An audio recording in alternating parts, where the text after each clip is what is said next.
안녕하세요. 경제적 자유로 가는 열차 자윤입니다. 반도체 업종, 우리나라 증시에서 큰 비중을 차지하기 때문에 많은 사람들이 투자하고 있고, 그리고 증권가에서도 수많은 리포트들을 쏟아냅니다. 올해 반도체 업종이 좋을 거다, 반도체 업종을 사야 된다, 이런 이야기들 매년 꾸준히 나왔고 올해도 많이 나왔습니다. 그런데 최근에 반도체 업종이 어떻습니까?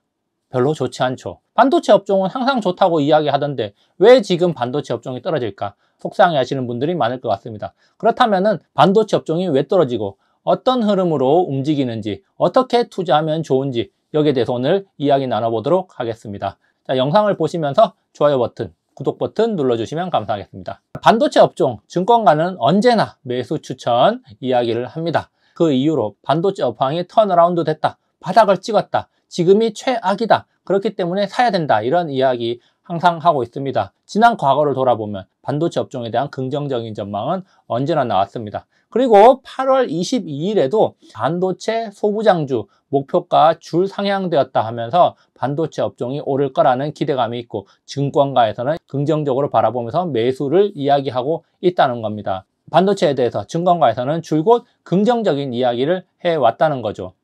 자, 그런데 반도체 업종의 주가 흐름에 하나의 패턴이 있다고 합니다. 자, 이 자료는 KB증권에서 나온 8월 전략 리포트에서 일부를 발췌를 했는데요. 자, 여기 보면은 세 가지 단계로 나눈다고 합니다. 자, 첫 번째는 최악의 실적이 발표되는 실적 시즌 전후에는 반도체 업종이 오른다, 그래프가 예시로 있는데 이렇게 막 오르는 구간이에요. 자, 이 오르는 구간을 지나고 그 다음에 최악의 실적이 발표가 되면은 조정기를 맞이한다는 겁니다. 최악의 실적이 나올 거라는 예상이 있고, 그 이후에 실적이 좋아질 거라는 그 기대감 때문에 주가가 오르다가 진짜 최악의 실적을 맞이하게 되면 주가가 주춤한다는 겁니다. 최악의 실적이기 때문에 어느 정도 충격을 받는다는 이야기겠죠. 자, 그렇게 주가가 조정을 받다가 2, 3주 내에 상승 랠리로 간다는 거죠. 자, 그런데 문제는 뭐냐? 지난 분기가 최악인 줄 알았는데 이번 분기가 최악이었다. 이 분기, 이 실적 발표 때 최악일 줄 알았는데 턴어라운드를 할 줄 알고 턴어라운드 할 때다, 매수해야 된다라고 생각을 했었는데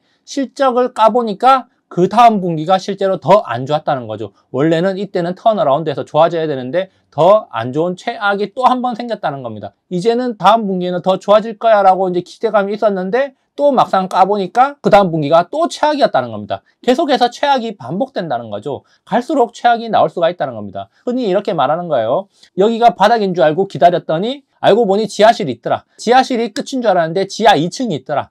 그런 개념인 거죠. 그래서 여기서 이 최악의 실적이 발표된다는 거의 맹점이 바로 지금이 최악이 아닐 수도 있다. 자, 그래서 사실 지금 반도체 업종이 좀 그런 상황에 직면해 있다는 겁니다. 작년 말에 주가가 한창 빠질 때 어떤 이야기가 있었습니까? 올해 1분기에 반도체 턴어라운드 할 거다, 이런 기대감이 있었는데 실제로 와보니까 1분기에 반도체 턴어라운드 못했죠. 자, 그러면은 1분기에 와서 보니까 이제 진짜 바닥이다, 2분기에 턴어라운드 할 거다 했는데 2분기 실적을 까보니까 지금 어떻습니까? 2분기 실적은 대체적으로 더 안 좋게 나왔습니다. 3분기 실적, 자, 11월 달에 발표가 되죠. 이제 3분기 실적은 좋아질 거다, 이런 기대감이 좀 있어야 되는데 사실 과거보다는 좀 약해진 게 사실입니다. 어떤 이유 때문에 약해졌는지는 뒤에 가서 설명을 해드릴 건데, 이런 식으로 반도체 업종에서 기대감으로 주가가 올랐다가 상황을 보니까 안 좋아지고 더 최악의 실적이 나오는 게 지금 반복이 됐다는 겁니다. 그런데 이제 이 자료대로 본다면은 최악의 실적이 1분기인 줄 알았는데 2분기 실적을 까보니까 2분기가 더 최악이었어.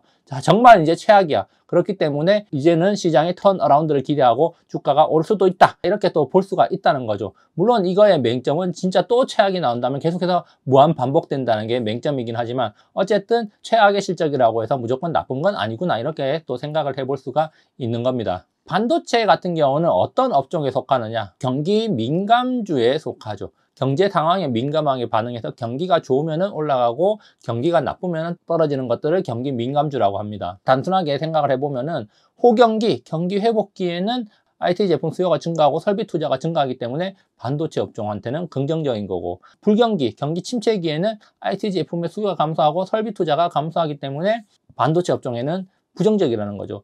글로벌 경제가 2023년에 회복기로 갈 것이다. 기대감이 올해 초에 굉장히 강했습니다. 반도체 업종도 긍정적으로 반응을 했던 것이고, 그렇지만 지금 2분기에 와보니까 경제 전망, 성장률을 하향 조정하고 경기 회복이 더 느려질 거다. 이런 전망들이 계속 나오면서 경기 민감주들이 부침을 겪고 있는 그런 상황에 직면해 있죠. 자, 그래서 이 주가하고 좀 더 연결지어서 한번 생각해 보면은 우리나라 반도체 기업들이 수출을 어디에 많이 합니까?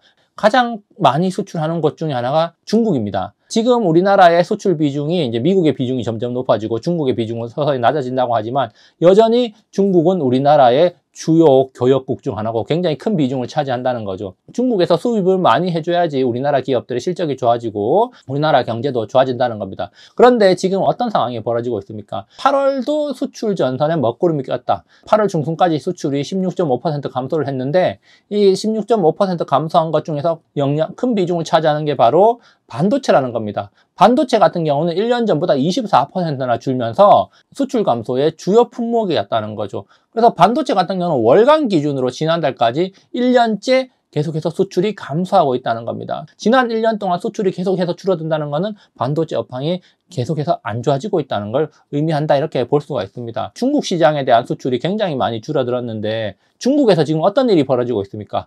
부동산 위기설이 계속해서 나오고 있습니다. 항저우, 텐진의 집값이 20% 이상이 폭락했다. 자, 중국판 리만 사태 경고음이 나오고 있다.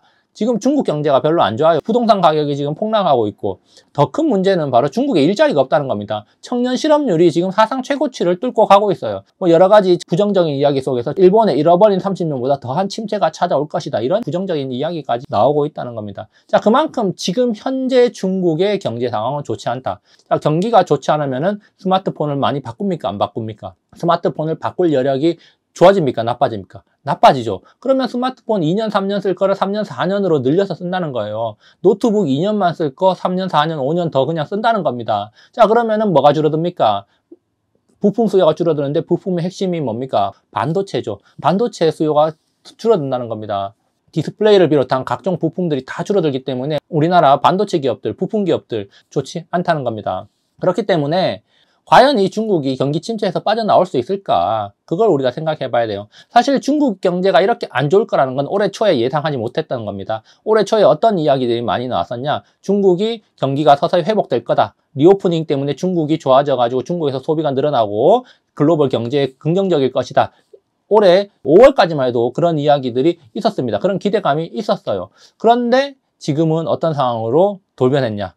굉장히 안 좋고 리만 사태가 벌어질 수도 있다. 이런 이야기까지 나오고 있는 겁니다. 과연 중국이 경기 침체에서 빠져나올까? 그게 반도체 업종의 굉장히 중요한 화두라는 거죠. 자, 그런데 우리가 너무 절망할 필요는 없습니다. 경기는 순환하는 거예요. 침체가 있으면 상승이 있는 거고 또 고점을 찍으면 다시 내려오는 거예요. 그렇죠? 중국 같은 경우는 이 침체기를 지나가지고 거의 침체 저점까지 오지 않았나, 이런 생각이 한번 해보는데요. 어쨌든 나빠졌다가 좋아졌다가 또 나빠졌다가 좋아졌다가 계속해서 순환하는 겁니다. 돌고 도는 거예요. 자, 지금 중국이 안 좋다? 그러면은 중국이 좋아질 여지는 있는 거예요. 반도체 업황, 지금이 최악이다. 자, 최악이기 때문에 이제 좋아질 여지가 생겼다. 이렇게도 볼 수가 있는 겁니다. 자, 중국 경제 좋아질 거예요. 호경기가 있으면 불경기가 있기 때문에 언젠가는 좋아지지 않겠습니까? 물론 그게 시간의 문제고, 그 다음에 중국 정부가 어떻게 대응하는가에 따라서 좀 차이가 있겠죠. 주가 흐름도 보면은 반도체 업종이 좋아졌다가 나빠졌다가 또 좋아졌다가 나빠졌다가 좋아졌다가 나빠졌다가 좋아졌다가 나빠졌다가 좋아졌다가 나빠지고 좋아지고 나빠지고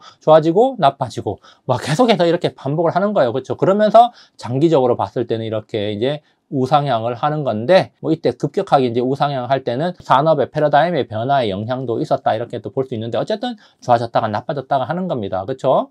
그래서 정리를 해보면은 반도체 실적 최악입니다. 최악을 지나고 있다고 볼 수 있어요. 그렇기 때문에 다음 분기에는 턴어라운드를 기대해도 좋다, 이런 말이 나오는 거 틀린 말은 아닙니다. 그렇지만 한 가지 맹점은 다음 분기, 3분기 실적이 나왔는데 그게 또 최악일 수가 있다는 게 하나의 맹점이고요. 작년 말 올해 초에는 중국 경기가 좋아질 걸로 예상을 했는데, 그리고 그런 것들이 어느 정도 선반영돼 가지고 반도체 업종의 움직임에 영향을 줬죠. 자, 그런데 중국 경기가 지금 최악으로 치닫고 있다는 겁니다. 물론 최악으로 치닫고 있기 때문에 좋아질 여지가 있다. 자, 물론 우리나라 경제, 우리나라 반도체 업종이 중국만 바라보는 건 아니죠. 미국 이야기도 빼놓을 수 없습니다. 자, 미국 같은 경우는 경착륙 우려가 사라진 상태이기 때문에 미국의 호경기 지속이 한국에는 긍정적인 영향을 줄 수 있다. 그래서 이제 중국이 안 좋은 거를 미국이 어느 정도 상쇄시키면서 우리나라가 균형을 유지할 수는 있지 않을까 이렇게 또 생각을 해봅니다. 그래서 지금 최악의 상황에 직면해 있는 게 맞습니다. 그렇지만 경기는 순환하기 때문에 경기 민감주인 반도체 업종 기다리면은 때는 온다는 점을 명심하면서 인내가 필요하죠. 반도체 업종에 투자할 때는 경기 순환 주기 생각할 필요가 있고, 그리고 인내심이 필요하다는 점을 오늘 강조해 드리는 바입니다. 여기까지 오늘 영상 준비해 봤고요. 좋아요, 구독 버튼 눌러주시면 감사하겠습니다. 즐거운 하루 보내세요. 감사합니다.